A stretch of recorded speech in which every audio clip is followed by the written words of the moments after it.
Are you ready? Yeah, I'm ready. You ready? Do you have theme music? Dun, dun, dun, dun, dun, dun, dun, dun. No, Are you ready? I'm ready. You sure? No, I'm gonna throw up. Okay, go. Welcome back to another episode of the Taco Time Podcast. I'm joined here today by my lovely wife, allegedly. Please introduce yourself. Hi, I'm Mrs. Taco. Stupid. What do you want? What do you want? Your first name's Dell. Yeah, that's fair. That's fair. They can see on the screen that my name is obviously Dell. So we are getting back today. First day back from Pro Tour Baltimore, in the lovely city of Baltimore. What do you think? How do you feel about it?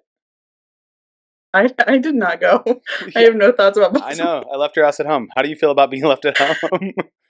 Oh, we're gonna. Oh, you We're have no. just jumping in. Wait. You have no thoughts about Baltimore? Are you sure you have no thoughts about the city of Baltimore? Listen, I've never been to Baltimore, Uh huh. nor am I interested in going to Baltimore. So you're Although you did Switzerland. mention that they had crab cakes. I'm okay. Okay. I see that you're trying to stir the shit pot very early in this What are you conversation. talking about? No, I don't want to go to fucking Baltimore. Why? It's a I beautiful don't city. know. They I have know, but buildings and there was some water. Like what else? What else could you want, man? It's beautiful. What's are there a lot of Baltimore people watching this podcast? I mean, maybe, but also like the one guy that I talked to that was from Baltimore was like, "Yeah, it's cool that it's here, but that means it's not cool because I live here." So I don't even know if people from Baltimore are stoked to be being from Baltimore. You know? I mean, we went to North Carolina, which was fun. I Mm-hmm, went to San Jose, which was fun. mm-hmm. Where were the other ones? San Jose, North Carolina, New Jersey, New Jersey was fun. but not Baltimore. Although, well, I didn't go to Baltimore, but I'm not interested in going to Okay, Baltimore. fair. I So actually sat this one out. Like, you could take me almost anywhere, and I'm just like, I don't think that I'm gonna pay money to go. yeah. Uh, I don't know. I feel rude shitting on an entire city I've never been to, but also, but also, fuck Baltimore, man. Fuck What the hell? Baltimore. We'll pull up the image right here that says "Fuck Baltimore." It'll be good. It'll be good. Did you have fun? I mean, I had a great time, but it could have been literally anywhere. Like Yeah, that's true. we stayed in the hotel most of the time, Yeah. or just around the hotel, and there was a cute little harbor that we could kind of see from the hotel room, so that was cool. But I mean, Okay. like you could have put it in. You could have told me we were in Thailand, and I wouldn't have known the difference, really, except for maybe. That's a problem I because mean, you'd want to go places in Thailand yeah, but if we were in Thailand. there's nowhere I really wanted to go in Baltimore except for like Yeah.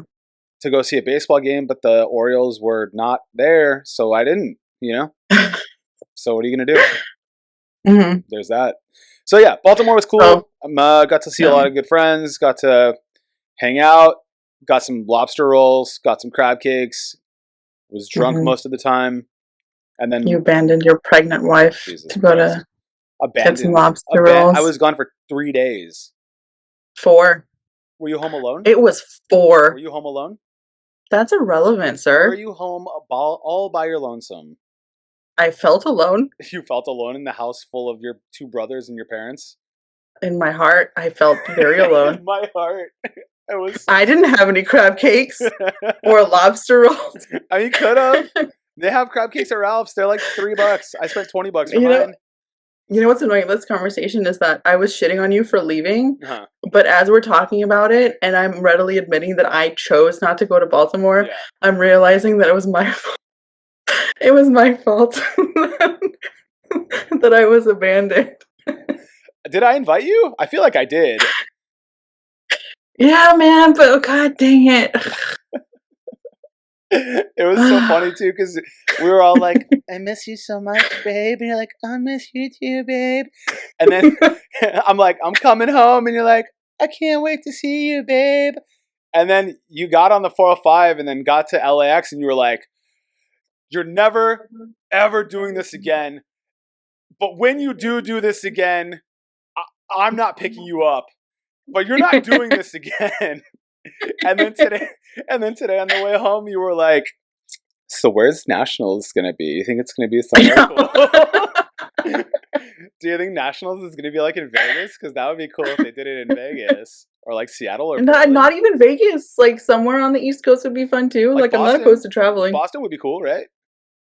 Are you saying Austin or Boston? Austin, Massachusetts. Boston, Texas. Okay, I was gonna say East Coast. Like, I mean, both of them would be cool. Yeah. But they just did it in New Jersey. Would they do it in Boston? I guess so. I mean, they didn't just do it in New Jersey. It's been a year.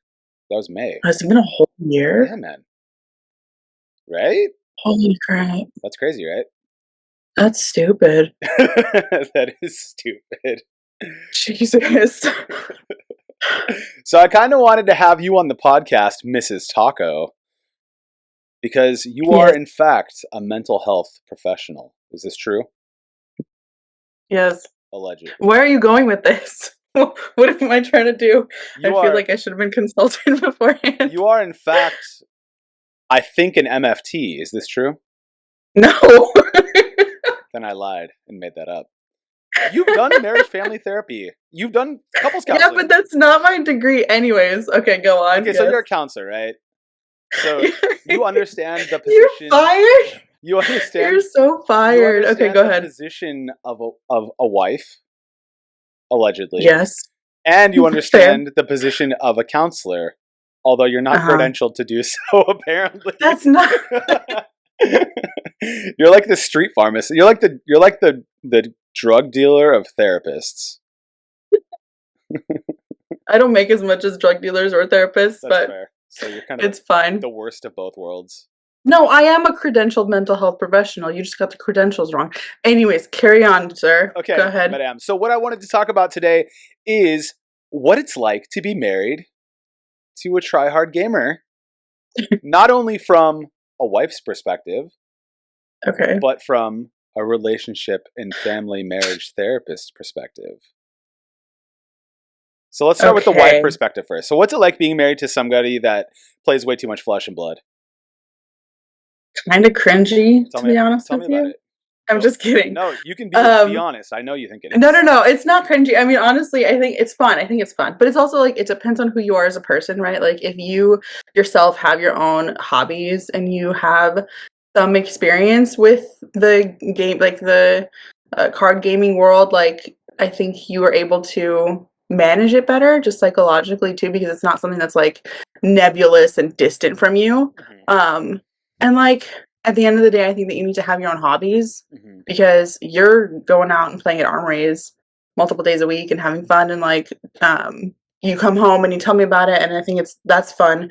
But also I think it's helpful for me to be able to join sometimes, so I kind of understand like what's the fuss all about, right? Like how am I going to be able to like enjoy this hobby with you? So, but really go ahead. So what you're saying, well, I want you to finish first and then I'll chime in. I mean, I like, honestly, I think that you need to have your own personal hobbies to be able to balance the hobbies of your partner. Like if you both equally matched in that regard, you have your own thing and they have their own thing, it's not going to feel as oppressive or as limiting, really. So what you're saying is as long as your girlfriend's not lame or your wife isn't lame, it should be fine. Okay. I guess I am saying this. This is why I would be the counselor and you're not the counselor. What you're saying is it's important for everyone's significant other, male or female, to learn how to play Flesh and Blood. Is that fair? Oh God, yeah, okay. Yeah, that's fair. What you're saying is let's bring all of the partners to play. It'd be great. We'd double the size of the game real quick, right? That's true. Roughly. I mean, that's assuming that most of us have partners, which maybe 50%. 50%? Yeah. Yeah. Today on the way home, you were telling me while in the car, you're like, what'd you say? You said, if I was single, I would totally get into Flesh and Blood. Because then I could go to events. Listen, the things that we're talking about in the car are confidential. Oh, we're going all the way into the car. We're going all the way into the car ride home today. I mean, okay, but honestly, okay, so if you are, oh God, this is so like cringe, but it's like if you're from as a female perspective, if you're a female who enjoys some of the more subculture hobbies. I'm trying not to say like a nerdy girl or like a gamer girl because that's I'm a nobody gamer likes those terms. girl. I know, I'm I an E know. girl, V girl. But there is something to be said about like going to the local card shop and learning how to play and like making friends and everyone's really nice. Um like I've never really felt unwelcomed. I felt like people have been very accommodating and like patient with me when I learn. And so like I would recommend if girls are single and they're trying to meet guys, like That's why what you do. not, right? Why not? Some girls go out Where to are the you gonna bar go? on a Friday night. Nairi goes to play Listen, Dash.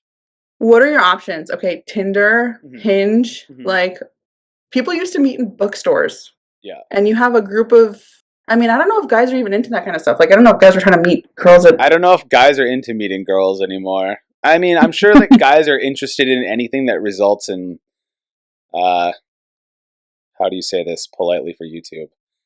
Where the end result is happy babies.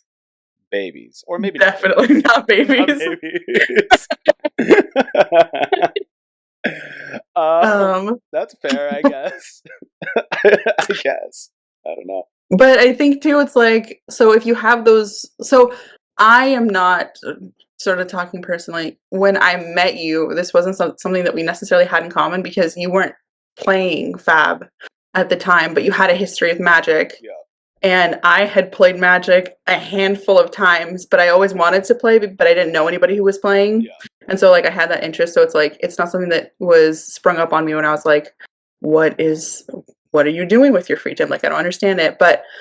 Um but also like video games, if you like video games, like a lot of the times there's crossover between those worlds. Um if you like board games, a lot of times there's crossovers. If you like, I don't know, escape rooms. I think there's a lot of opportunities to have things in common with people who are playing Fab. So, do you think as a single guy, it would be wise while choosing a mate if you're dedicated to something like Fab or Magic or Pokemon or Yu Gi Oh or whatever it is, or video games, that before you get into a committed relationship, you should find somebody that also finds those things interesting? That way, at least you're kind of mitigating some of the potential um, conflict that could arise. Absolutely. Because it's like, okay, so if you like to go to the movies every Friday and you meet somebody who hates going to the movies every Friday, Yeah. that's a ritual that you've built that you really enjoy and that you obviously that's a lame example, but maybe it's not. But it's like it's something that it's a part of who you are, it's a part of your like your identity and your personality. You like to do it. It's a hobby, right? Yeah. If you meet somebody who just is directly opposed to that or just doesn't get it, it's gonna cause a rift. I'm not saying that it's a deal breaker at all, because people have differences and they make up for them, but I think it helps. And like, I don't necessarily think that it has to be the card game world, but those adjacent like hobbies, like video games, for example. Like, I think that I could be at home playing video games while you're out playing Fab, Sure. and we're both fine, right? So, That makes sense. yeah, I think it's doable. I think it's more fun that way, though, if you have somebody who's interested in like learning about it. Yeah, I mean, you asked me about stuff. Well, the thing is, it's cool is that when we started playing Fab, we started together, right? Like we taught each other how to play essentially. And you beat the crap out of me for the first like month or something, 2 weeks, 3 weeks, and then I started like try harding on YouTube, and I was like, how do I play this deck that I bought this $10 precon for? And then I came home one day and I was like, I learned how to play this deck, and you're like, let's try it, like all cocky because you beat me like 17 games in a row. And then I like figured out how chain works, and you're like, what the Yes. hell? What the hell? Yeah. Because you were playing Leviathan. That's why. You're playing Levia. Yeah. And then you're playing Levia, and then like you would just be like, take 8, bitch. And I was like, You can say Levia. no, well, I'm gonna say Levia because Mrs. Taco prefers Levia. She said, I'm not gonna be sweaty like those Levia sayers. And then I learned how to play chain properly, and then it was over, and then you were pissed. You were pissed. Yeah. You were. But then I bought you Blood Rush Bellows, and you were like, "Take that, nerd." Chain has a steeper learning curve for sure, and I did enjoy those days where I was like, "Oh, okay." Like even though Levia/Levia is objectively not the best hero, Yeah. like she's a brute. She'll like stomp your face in if you just put a card down, but. Yeah, that was fun while it lasted. But you went super hard into it, and I'm like, I don't know if I want to do this all the time. And I had other hobbies that like picked up. So I think I'm objectively like, I'm interested in coming back into the game. Still as a casual player, but like maybe a little bit more interested slash Casual plus, maybe. yeah, casual plus, yeah. See, I miss when I go to events and you're like A, not there, or B, there but like not playing because you're doing like at Worlds you came but you didn't really play. You just like kind of hung out at the hotel and stuff. Like I think you came once, you know. It's really problematic for me, personally, because I'm playing in nationals or playing in Worlds, playing in the Pro Tour, and I have nobody to farm side events so that we can get cool shit at the prize wall. Right? Now, when you were in New Jersey, you were destroying everybody, and we made like we made $700 by selling tickets or $300. We sold 700 tickets. That's when tickets were also like 50 cents. Now they're like 15, but still, we made a lot of money. We made our trip back essentially, or at least our flights. I don't even think I realized that. I wasn't good, and I think that's my problem, like, that's what I'm saying, so, I think that the reason that I backed off of playing FAB as frequently as I was, which I wasn't playing that frequently, it was, like, once, maybe twice a week, Yeah. Is because I'm just such a, like, a shitty loser, like, I'm so fucking annoying, about I'll play 6 games ever in the span of my life, and I'll just be like, "Why did I lose? Why am I To this not the person who's best been playing player for, like, ever? 3 years." Why is I'm like, "What the fuck?" Yeah. Yeah. I'm so salty, so pissed. I'm just like, I'm done with this game.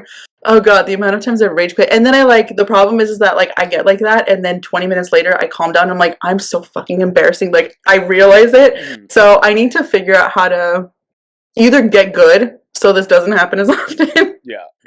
Or just like not be so annoying. Yeah, but like the thing with you is that you're like probably the smartest person I know, and if you practice, if you would practice, I'm not trying to flatter you, dude. If you'd fucking practice for a little bit, you'd be great. Like, I gave you my Briar deck, and I was like, here, play this. And you're like, I don't know what I'm doing. I don't know how to play this deck. Yeah. And then you played it for 2 weeks, and then I took you to an armory, and you went fucking 4-0, right? You won the, you won the armory. Yes, you beat. Oh, that's right, okay. You beat 3 people that were qualified for Worlds in a row. 3, back to back. You're like, I don't know what to do. I guess I'll just play this Channel Mod Heroic and then attack, but I don't have an action point, so I'll activate Spellbound Creepers to play this Captain's Call for +2 and regain my action point. And then I'll play Command and Conquer. Oh, you're dead? Yeah. And then the next week you come back and you play, and you're like, I just fucking lost to this Dash deck. Dash is so stupid, because all it does is it goes, tell me about it. Look at that face. What does that face mean? Tell me about Dash. How do you feel about Dash? Why did you have to say the D word? It's good, man. It's good content. Tell me about your thoughts about Dash players. Not Dash players. Listen, if you play Dash, we have a very good friend who plays Dash, who I respect and adore. I have 2 really good friends who play Dash. Tell me who they are before I say mine. Han and Tyler. Oh, that's right. Oh, Tyler. Hi, Tyler. Shout out. Game.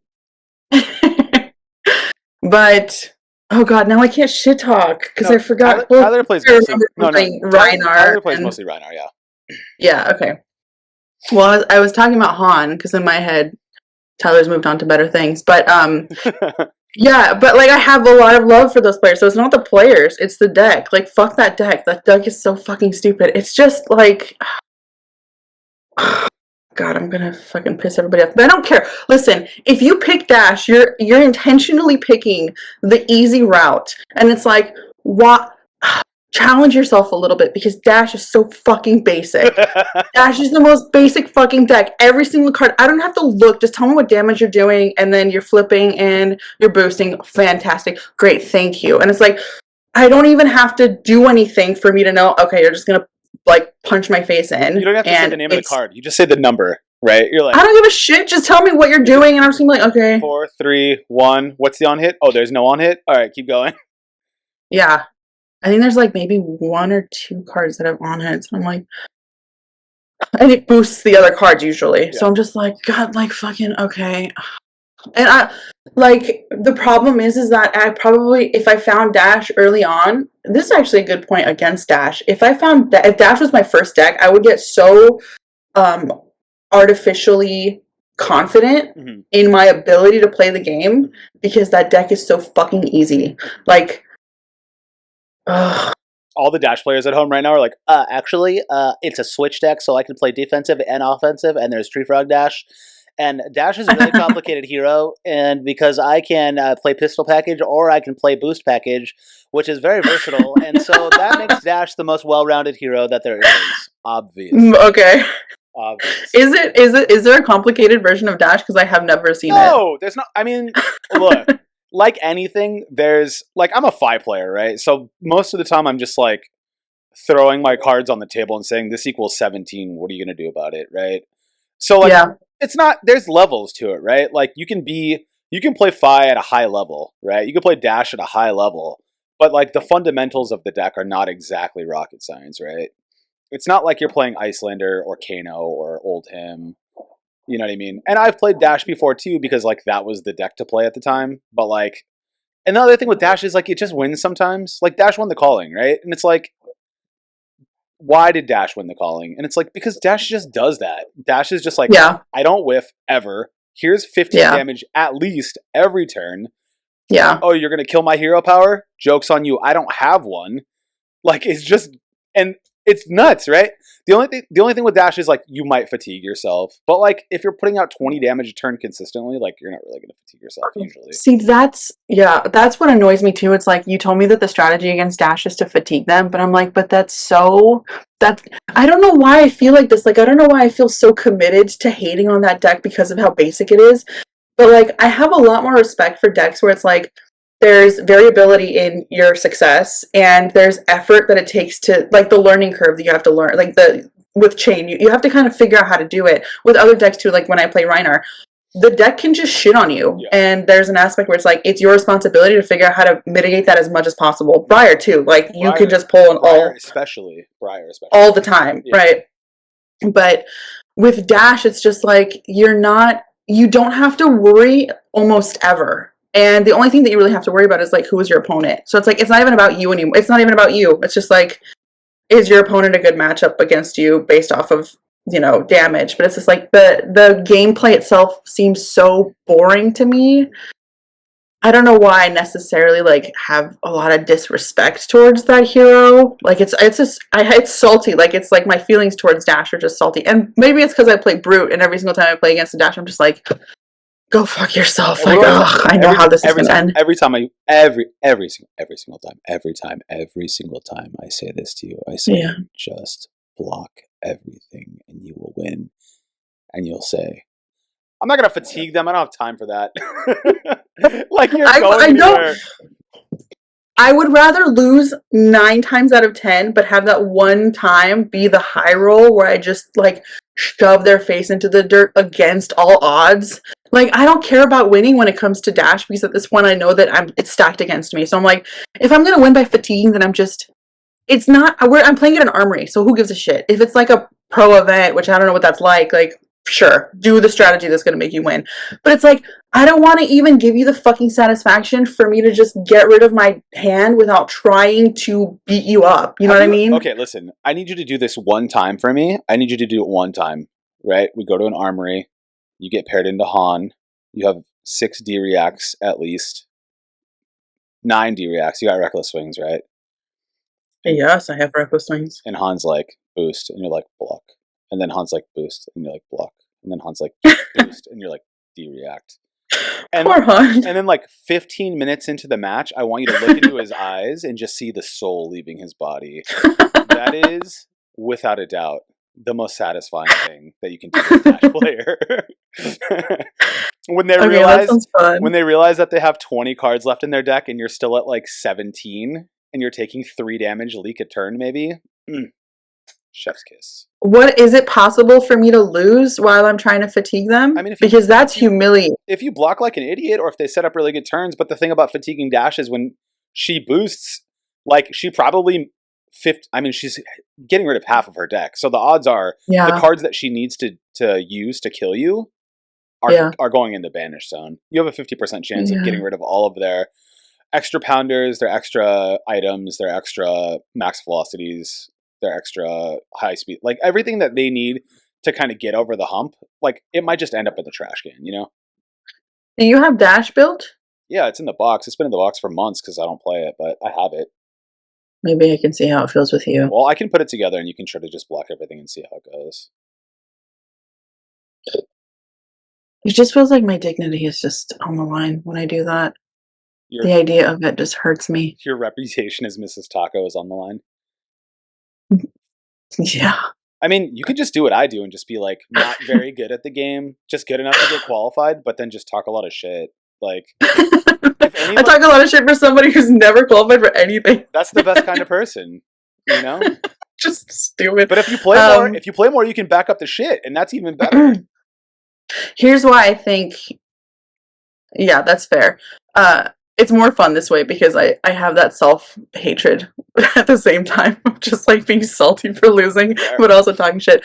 But I think I figured out why I don't like fatiguing. I feel like, and this is 100% like a personal problem, I feel like with every game, like it's like you need to go down with your ship. Like the captain goes down with their ship, and it's like if the purpose of the deck is to play the deck as it's meant to be played, which is stupid because that's not how it works, right? Decks change all the time. Yeah. The way you with the sideboards and stuff, you want to defend more often with one hero than another. But maybe that's my thing, where it's just like if I'm gonna play Rhinar, then I'm gonna play Rhinar. I'm not gonna fatigue, but that's stupid. I mean, you could always just block until you get a blood rush turn and just smash their face in. And if they're dumb enough to block it out, like then you just take the offensive, steal the tempo, and win like that way as well. You know. Yeah, but fuck Dash, man. It's just so annoying. Like, if I lose to a Kano, it's like, alright, rest in peace, we're out. But it's like, anyways. Well, at least you know the Kano, like good Kanos, like Alex, good Kanos like Alex are like, and they're, you know that meme where it's like, I think it's like Sandra Bullock, or it might be the guy from The Hangover, where like all the math is flying by their heads. Yeah. Like when I watch Alex or Anthony play Kano, that's what, like, I can see it in their eyes. They're like they're not even playing the game. They're completely checked out. They're like in the back of their head, just math is flying by their face. You know what I mean? Yeah, totally. So like, at least they're doing something, right? That's how I feel. Yeah. With almost every deck, it's either like the player is doing something and carrying the weight, or the deck has the opportunity of messing with you to the point where you have to, like, you're either going to suffer or you're going to succeed. And there's that aspect of it where it's just like, it gives you, it's more gritty. Like, you have more, like, involvement in the game that way. But I remember playing against an Icelander. I don't remember if this was in New Jersey or something, but I had not had a lot of experience with Icelanders before, or I had, but I kept on beating them. And I think that people were still trying to figure out how to play Icelander well. And he killed me on turn 1, and I think he was playing it like Kano, but he was so masterful at it and explained it to me so well that it was like, it was embarrassing for me, but I was just like this is awesome. You know what I mean? Like, it was just like this, I just got my ass handed to me, but it was done so seamlessly and like with such expertise that it was like beautiful. So you got to see like the what do you call it? The inner workings of the mind of somebody who is a master of their craft, essentially. Totally. Okay.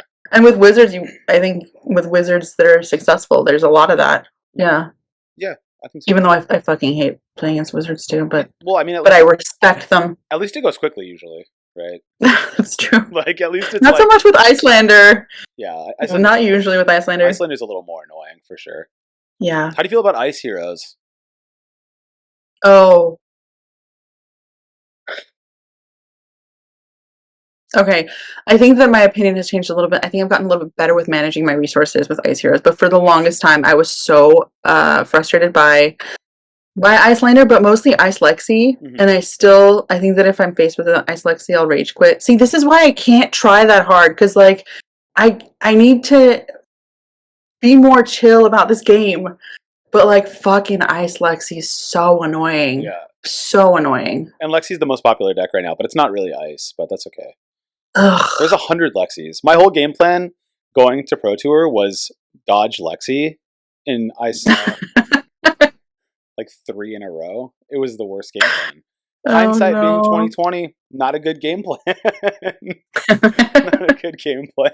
Not really within your control. Nope. Yeah. And day 2 of the calling, the only losses I had were to Rangers. So there's that. Yeah, it's weird. I'm nervous about coming back, like starting to play again, because I have no idea what to expect from this meta. Because when I calmed down a bit, it was mostly Oldhams, and Bravo had just kind of cycled out. Or Starvo. Was it also? Bravo was kind of Starvo. chilling too. Bravo's always kind of there, you know. But he was really popular at the time. But yeah, I'm a little nervous with the Rangers. Just kill him.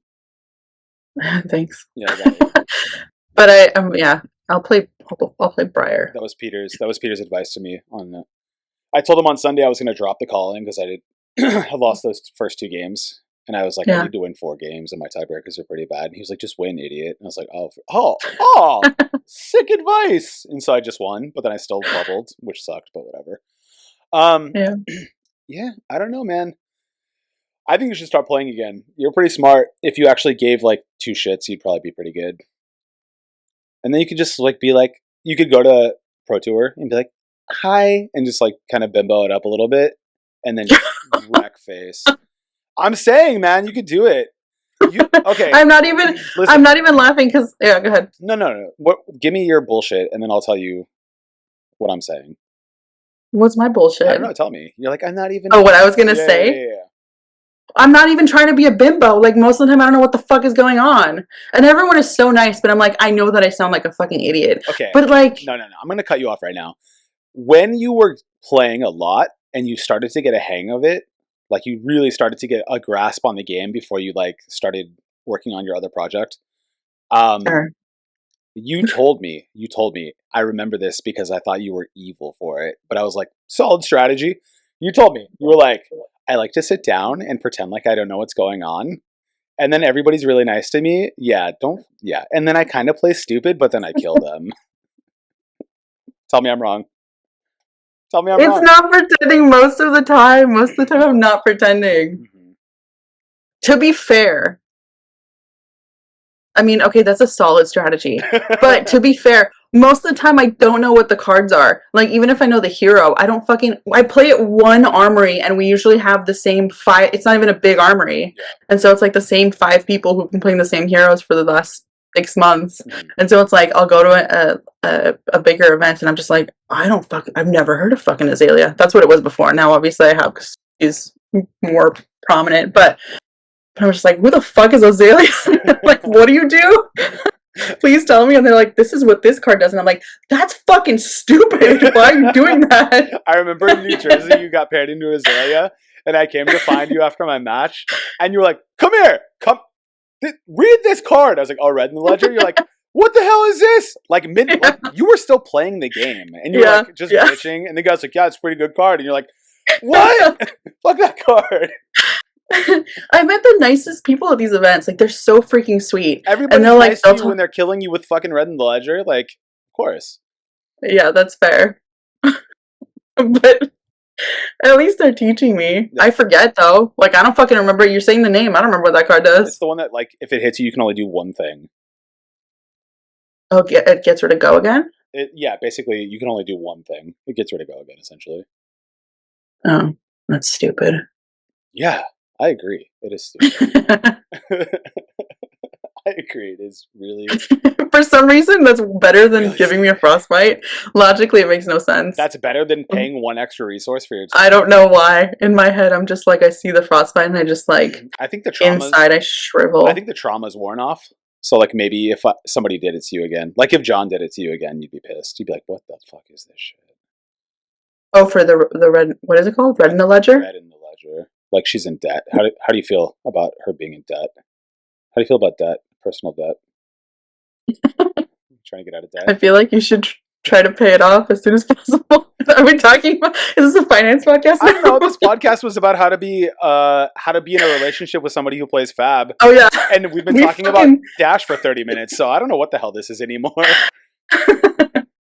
How do you feel about somebody who plays FAB? What does that mean? I don't know. Are you just trying to be? How is it for you? Actually, that's a good question. Huh. How is it for you trying to manage the relationship while having this hobby that takes a lot of your time? It's interesting, right? There are times when you don't give a single shit. Like if you're busy with other stuff, you have things going on, and I'm like, X tournament is coming up, and I'm trying to qualify, so I need to play test a lot. But you have your own thing going on. You're like, yeah, come home, grab some dinner, and get the hell out of here. Like it's not a big deal. And there are times when you are like in a more vulnerable spot because of whatever, life, or you're pregnant now. Where it's like, I need to go play test, and then you'll call me like round 3 and be like, you need to come home. And I'm like, fuck. Okay, let me drop the tournament. And like, I think I've been like, I might be a little bitchy about it, but I think I've been pretty good about that. I think that you've been pretty good about it. I think that I've been trying to be as accommodating as possible. I think that what I didn't realize for the longest time, like ahead of time, if you give me like, you're going to say, I'm going to play this day. And I'm like, okay, that sounds good because I have this many things to do anyway, so I'm fine. But like by the time it's like Wednesday or Thursday and I feel kind of depleted, or I feel like I haven't had enough of you, or like household stuff has been on my shoulders and I feel like I need your help, I may not know on Monday that I'm going to feel like that on Wednesday or Thursday, but I've already given you the go ahead. And I'm not really somebody who's good with like just shutting up about it. I feel like that kind of builds resentment. So it's like, and then next week when you say I want to go play this day, I'm going to be, if I don't say anything, I'm more likely to be like, well, you've been blah, blah, blah too many times. So I try to be more communicative, like as it's happening, how I'm feeling, so that you're not caught off guard when if I'm frustrated or I'm stressed out or I feel like I need more attention from you. But that's sort of been a journey. Like I didn't know that that's how I was going to feel or how I was going to operate. And I think you have been very attentive. I think it's been harder since I've been pregnant because I've been way more emotionally like volatile and vulnerable and just needy. And it's not something that I ever thought would be. I'm already a pretty needy person, but to have the pregnancy on top of it, where it's like, now it's biologically like that, where I'm like, my emotions were already at an 8 and now they're like at a 15. That's intense. So I think it was hard. Like I think Baltimore was hard for me because of that reason, but I also didn't know that that's how I was going to react. And that's the hard part, right? Is like anticipating it and then communicating it and then figuring out how to deal with it and what do you do, right? It's a relationship issue. Like it's not even about FAB. It's just like about communicating and expressing yourself and wanting your partner to know what's going on with you and expecting them to be able to accommodate your needs with the understanding that you also have to accommodate theirs. Of course, yeah. So it's a balance, I think. So it's mostly about communication, you think? Like establishing good communication. Like obviously in an ideal world you can project how you're going to feel about something a week in advance, but obviously that's not the case, right? So flexibility plus communication equals happy wife, happy life, or what? I think communication is the biggest thing for both parties. I think it's more on. So like, I mean, I was going to say it's more on like the partner and not the player, but realistically it's on both, right? Because it's like, if I told you I really would rather you stay home every single night for the next 2 weeks during a grinding season, right? You're going to get frustrated with me. If you don't say anything to me, how am I supposed to know that you're frustrated? Sure. But in the same way where it's like, if you're gone for every night for 2 weeks going and grinding, and I don't say anything, then I'm going to be frustrated with you. So it's like the way to avoid being, I'm having like a pregnancy fart. What's the word where it's like the way to avoid resenting each other is to give your partner the opportunity to like step up to the plate. Yeah. And I think I've tried to actively do this specific thing, and I think it's something that if you're in a relationship with somebody who is deeply invested in anything, FAB for this example, but anything really, like personally, I try unless A, you have something going on, or B, there's a Mhm. really big event. I try not to play Friday, Saturday, and Sunday. Mhm. Like unless there's a ProQuest or RTN or skirmish or age, something like that. Like maybe once a month I'll do it, or Mhm. twice a month, depending on the season. But I actively try to not play on those 3 days because I feel like, and maybe this is wrong. I don't know. It's going to be case by case, right? But I feel like weekdays, you're exhausted from work, you get home, you have some stuff to take care of, you probably go to Mhm. bed. But those are the days you're supposed to hang out with your person, right? You're supposed to be like, it's the Mhm. weekend, let's go out, let's do this. So I think also like Mhm. establishing some kind of understood and agreed upon boundaries that are Mhm. reasonable from both parties' perspectives is probably smart if you're trying to balance something like this. Yeah. And then talking about when that's gonna change, because some weeks I'm like, "Oh, I'm gonna be writing for, like, most of Saturday," and you're like, "Okay, cool, I'll go play here." Yeah. Or I'm like, I wanna do this," and you're like, "Okay, I'll find something to do." I totally agree with that. Um, I swear to God, my brain, like, sometimes it, like, shuts off. I had, like, a queue of things to respond to, Mm. and I'm, like, the worst possible podcast partner person to interview when your brain just stops working.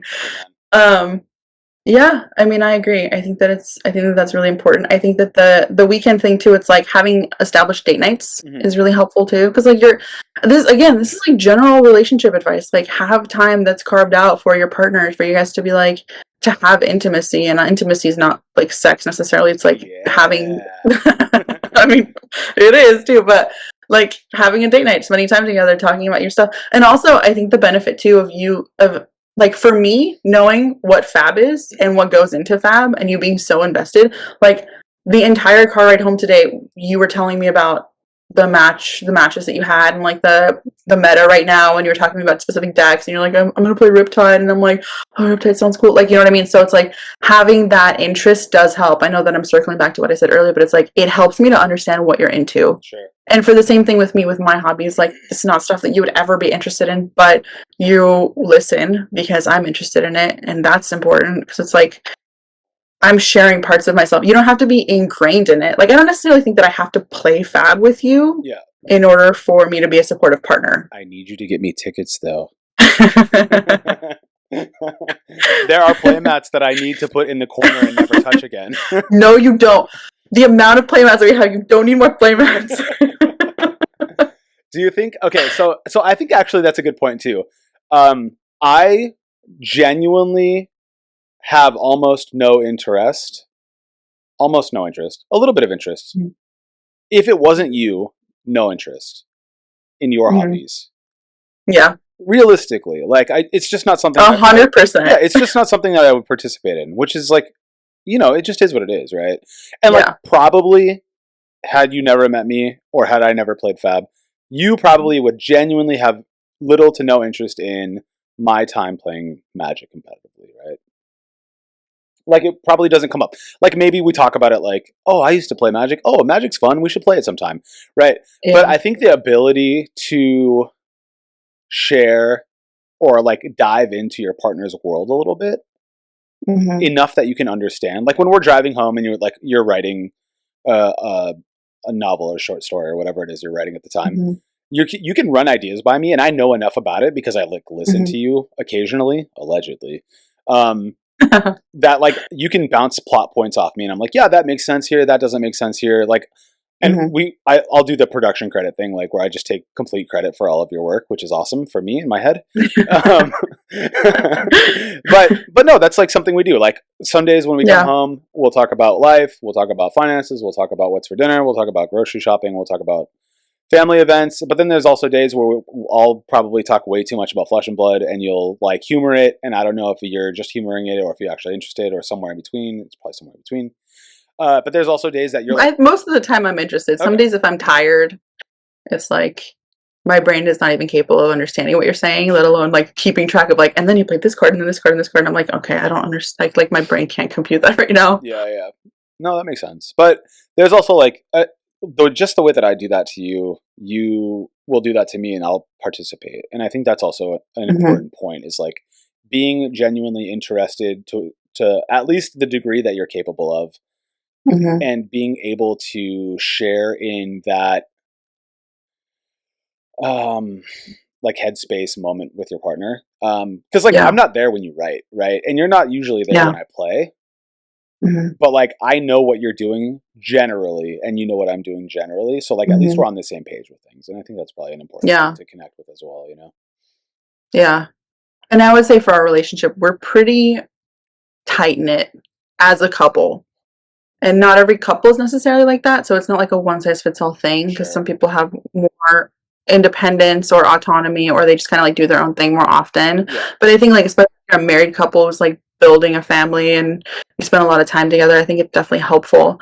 And, like, you wanna know your partner, like, you wanna understand on some level, on a deep level, you wanna understand who they are as people, right? So it's like, if this is something that is a passion of theirs, it's I wouldn't necessarily say it's necessary, but I think it's a major part of the happiness and longevity of your relationship if you want to take interest in what they're doing, Mm. and support them. Because I'm sure it's so much easier for you at events where I'm like, I'm there and I'm hanging out and I'm chilling, and you're like, you don't have to worry about like, you know, me texting you and be like, or when are we gonna have dinner, or like whatever it is, Yeah. right? Yeah. Like, 100%. 100%. It is because like, and that's the other thing too is like communication is such a big part of any relationship, and like finding a balance where like I'm completely engaged in something for like 10 hours out of a day but still checking in with you can be hard. It's something that like I have to actively do. I can't just like yeah. it doesn't like it doesn't always occur to me to like check my text messages to see if you need something or Hmm. if you've said something. Like Hmm. and it's not anything against you. Like it's I do, I care, but like my head is right Yeah. right in front of me. And I've seen that. Yeah. Like I'm in the like you're in the zone, you're Yeah. it's like workflow essentially. Yeah. And it's the same thing when you write. Like when you write, you'll sometimes write for like 5 hours straight, and like Yeah. A long we're in the time. same house, and I won't even talk to you. Like I'll come Yeah. harass you, or you'll like come out to use the restroom or get something from the Yeah. kitchen, and you'll be like, "Hey," and I'm like, "Oh, what's up? You're alive. That's cool." You know what I mean? So for sure, Yeah. it's better. Like it's 100% better when you're actually there with me, and I don't even mean like in the same city. I mean like actually at the venue. But like obviously, I can Mhm. expect that you're gonna want to be sitting in the venue playing side events for 10 rounds or whatever it is.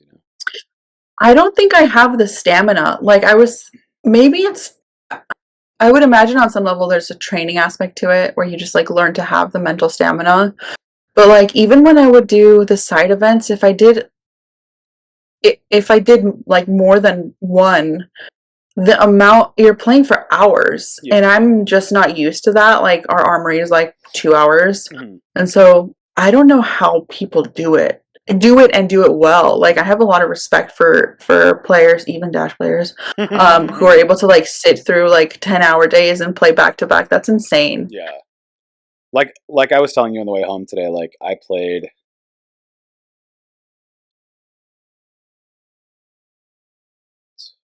uh at least 18 hours of FAB, actively played maybe Yeah, 16 of those over the course of a day. Jesus. It's exhausting. Like my body's tired, my brain is tired. Yeah, Like it's physically, mentally, emotionally draining. You know what I mean? mhm, And it's like it's not even necessarily a bad emotional drain. It's like sometimes there's highs and lows, and like you have to learn to get out.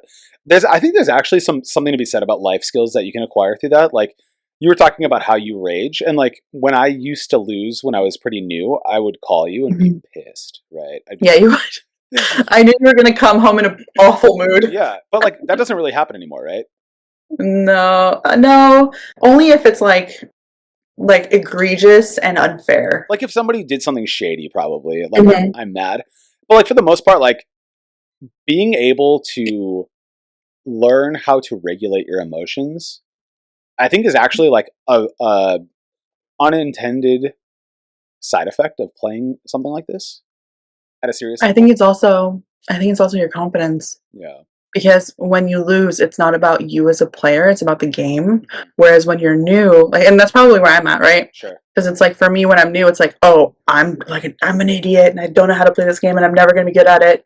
Whereas like you've been playing it enough times for long enough that you know that you're capable of winning big events, and so it's not even a thing for you. Like the imposter syndrome's not even there. I mean, And maybe it is. Sometimes it is, but I think it's there's levels to it, right? So like if I go to a pro quest, like, and no, by no means am I winning every pro quest. Like that's just not happening, especially where we live because we live in such a stacked yeah, area.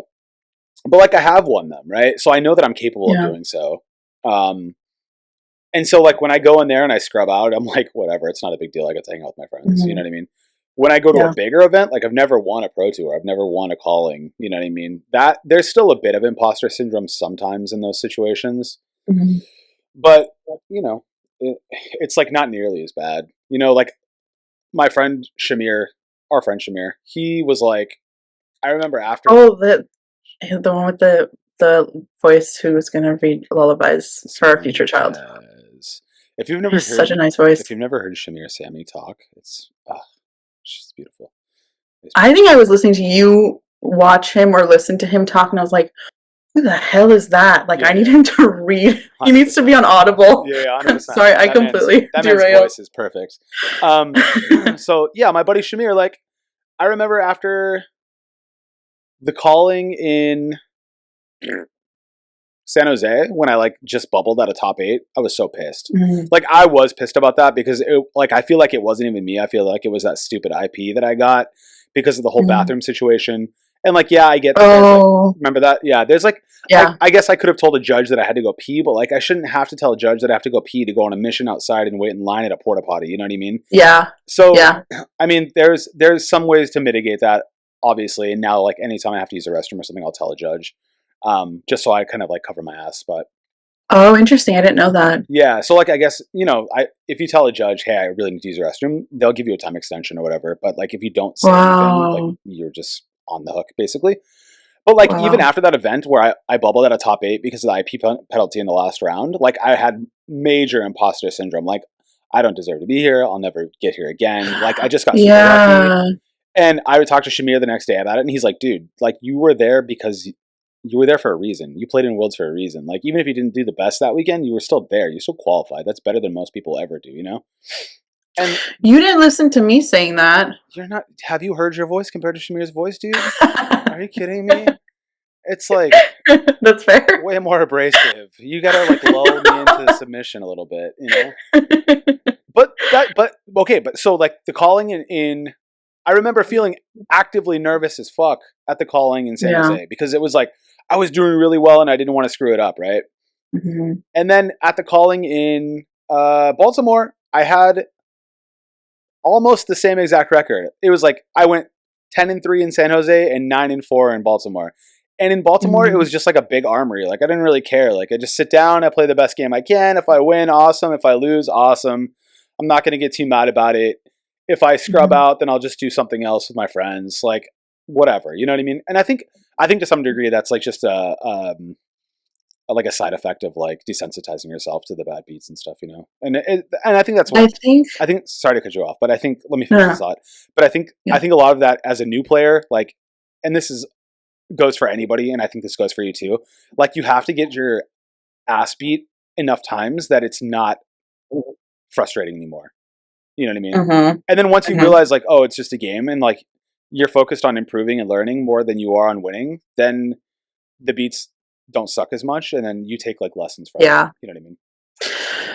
I think that for me, and I'm still very new on the journey, but I think for me, the one of the biggest moments for me was when I was playing Levia/Lavia and losing so often, right? Like at events. Um, and when I don't know if it was you, I don't know, I think it was multiple people who were just kind of like were empathetic towards me playing her, but she was the first deck I ever picked up. And so when they told me that like the hero is inherently flawed, like which to be fair, I love her for that reason, right? Because she's our underdog princess, right? Mhm. But like just learning that it's not necessarily me, it's the hero. Like there some heroes are just not as powerful as other heroes. Being able to like distance my own self-worth from the game and recognizing that like there are patterns here that I just haven't figured out yet. Yeah.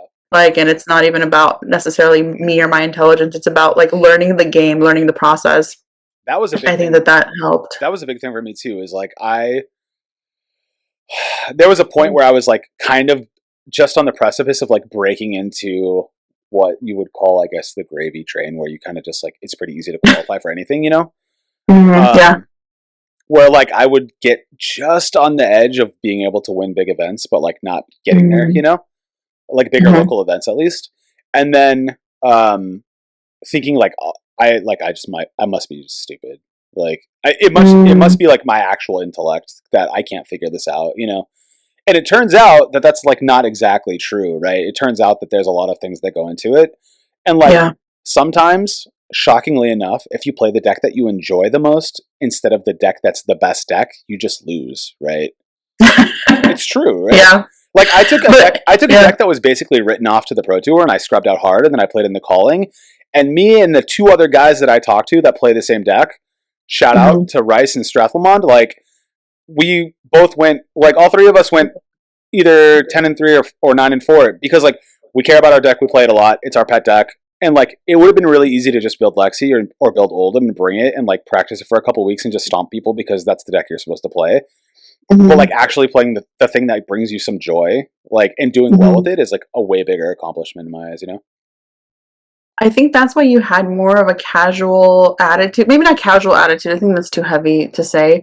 But like you had more of a playful attitude about Baltimore in general because you knew that you were going in at a disadvantage with your passion hero, right? Like you were committed to that hero. You knew Fi inside and out. But you're also like he's not at the top of the meta, right? So it's like I think going into it kind of probably helped a little bit with the kind of fuck it attitude too. Yeah. Where it's just like I'm gonna do what I know how to do. Well, it's like Alan. We were watching Alan's game on the way home, and it's like Alan. If you That was beautiful. If you watch round 4 of the Pro Tour and you saw Alan with his crayons and his torn up labia and his cold foil claw with no sleeve on it, and you thought, who is this clown, right? The thing that most people don't realize is that that man won like 2 Pro Quests with Icelander, and he is probably top 5 Boltons in the whole world. And I don't mean that like that's not like my opinion kind of thing. Like he got second place at the calling, I think in Vegas with Bolton, right? Like he knows Bolton. And when there's an aggro meta again, that's not like an ice meta, I guarantee you when Bolton gets support, you will see that kid win a huge tournament. Like Alan is a talented ass player, but he's like, you know what? I want to play the deck that's fun for me. So he like went 4-0. He doesn't know how to draft, so he got scrubbed on draft. And then he played in the calling and he just didn't do so well, so he dropped. And then his attitude wasn't like, I'm going to try hard and play Icelander in the Battle Hardened because I know how to play it. He doubled down on that shit and he was like, tomorrow we're playing KO. It's going to be wild, you know? Like, so like, there's something to be said about just enjoying your time there, even though it's probably not going to be the most profitable thing, you know? I don't know, but I think I'll always probably be like that too. Yeah. I think that it's a game. At the end of the day, it's a game, and for some people, it's a competitive game, and for some people, it's a game that's fun. And I think like just kind of, and maybe I think some people are meant or made to be more competitive and have the nerves to be able to do that and sort of like put a lot into the game. But it's also like there's so much fun with rolling dice and seeing if you're gonna get fucked or if you're gonna steamroll over somebody. Like that's so much fun. 100%. There's this thing that I've been doing a lot lately where when I have a bad beat or if I'm getting my ass handed to me, I'll just look at my opponent and be like, Flesh and Blood is a fun game. Like I remember doing that this weekend and some guy next to me was like, yep. I'm like, yep. As we're both like sitting at the bottom tables of day 2 trying to recover because we got round 1 losses, you know? And so like, but it's important to remember that too. Like you can try hard all you want, but like, and this is applicable in anything with life. Like at the end of the day, it's a game. Like have fun with it. And if you're decent at it, do as well as you can, but like also just like enjoy the fact that you're there, you know? Yeah. So we're coming up on an hour. Our dinner is waiting for us in the kitchen. You are in an unknown The location. sun has gone down. The sun has gone I'm down. like in a cave. You are in an unknown location known as the office. So let's wrap it up. Is there any final thoughts that you'd like to share with the world on how to be a good partner in a relationship with somebody who is a tryhard? Communicate with each other, Mm-hmm. be nerds together, Mm-hmm. and don't play Dash. Fair. You heard it here first, folks. All right. Later. Bye. Bye.